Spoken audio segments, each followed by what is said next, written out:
Juru bicara pemerintah untuk penanganan COVID-19 Ahmad Yuryanto mengatakan adanya penambahan kasus virus corona di tanah air. Hingga Minggu 17 Mei 2020 jumlah kasus corona di Indonesia mencapai 17.514, bertambah 489 kasus dari kemarin. Dilansir oleh Kompas.com, dari jumlah tersebut sebanyak 1.148 pasien positif corona meninggal dunia, bertambah 59 kasus dari kemarin. Sementara jumlah pasien yang dikabarkan sembuh sebanyak 4.129, bertambah 218 kasus dari kemarin. Yuri menegaskan bahwa penyebaran virus corona masih terjadi di tengah masyarakat. Oleh sebab itu, pemerintah selalu mengimbau masyarakat untuk tetap menjalankan aktivitas di rumah masing-masing. Jika terpaksa harus keluar rumah, maka diharapkan menerapkan protokol kesehatan yang ketat, seperti mengenakan masker, menjaga jarak fisik dengan orang lain, dan mencuci tangan setelah beraktivitas. Saudara-saudara, kinerja data kita pada hari ini, kita sudah melaksanakan pemeriksaan spesimen sebanyak 187.965 spesimen. Ini dilaksanakan dengan dua metode, baik menggunakan real-time PCR maupun dengan tes cepat molekuler. Sudah lebih dari 10 mesin tes cepat molekuler yang beroperasional, dan pada hari ini sudah bisa melakukan pemeriksaan sampai sebanyak 980 spesimen. Ini dari sekitar 140.473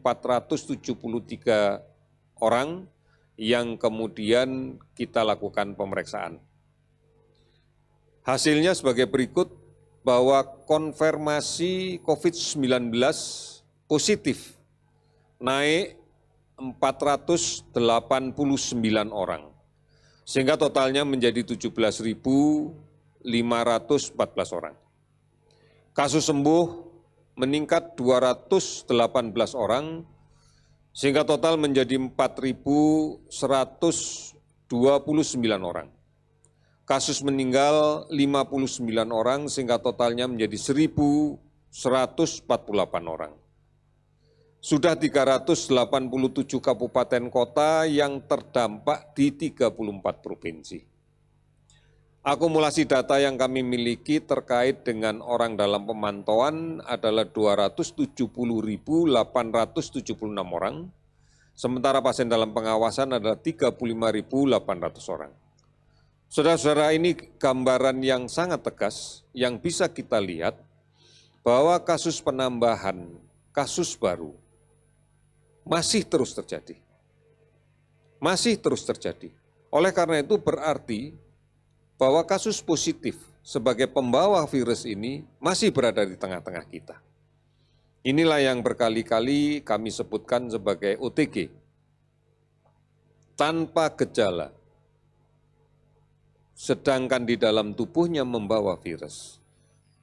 Oleh karena itu, mencuci tangan menggunakan sabun adalah cara yang paling bagus untuk kemudian membersihkan kemungkinan cemaran droplet dari OTG misalnya yang mengenai benda-benda di sekitar kita dan kita sentuh, baik sengaja maupun tidak sengaja.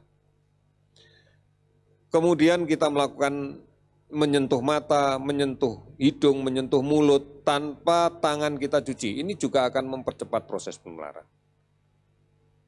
Kemudian gunakan masker jika keluar rumah. Kita tidak pernah tahu siapa yang sakit di luar rumah. Oleh karena itu, gunakan masker.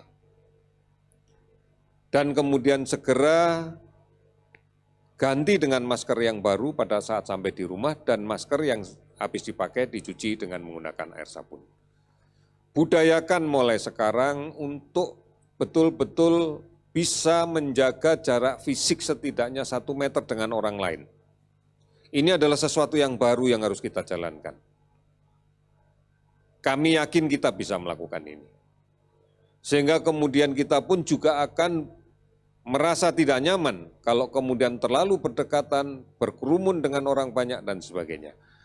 Kalau ini sudah menjadi suatu kebiasaan baru, kami yakin bahwa ini akan bisa menjadi sesuatu yang positif. Bukan hanya terhadap COVID, tetapi terhadap penyakit yang lain yang menular secara langsung. Oleh karena itu, tetap di rumah adalah sebuah pilihan. Untuk saat ini, tidak bepergian, tidak mudik. Meskipun hanya di dalam kota, sebaiknya tidak dilakukan. Karena kita juga tidak pernah tahu siapa yang sakit. Kalau kemudian kita bisa melaksanakan secara bersama-sama, kita yakin bahwa ini akan bisa kita lakukan. Saudara-saudara, ikuti terus berita yang benar tentang COVID-19.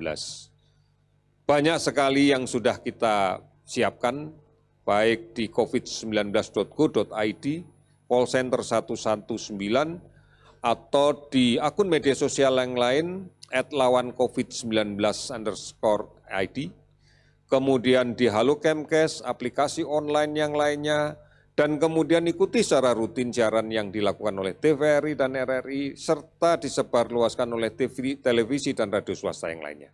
Saudara-saudara, inilah yang bisa kita lakukan dan inilah peran serta kita. Sangat berarti untuk bisa melindungi diri sendiri, melindungi orang-orang di sekitar kita, keluarga kita, dan kemudian bangsa kita.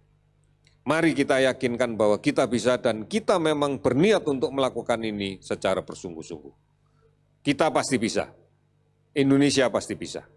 Sekian dan terima kasih. Demikian Tribun News Update hari ini, nantikan berita lainnya hanya di tribunnews.com. Terima kasih sudah nonton. Jangan lupa like, subscribe, dan share ya.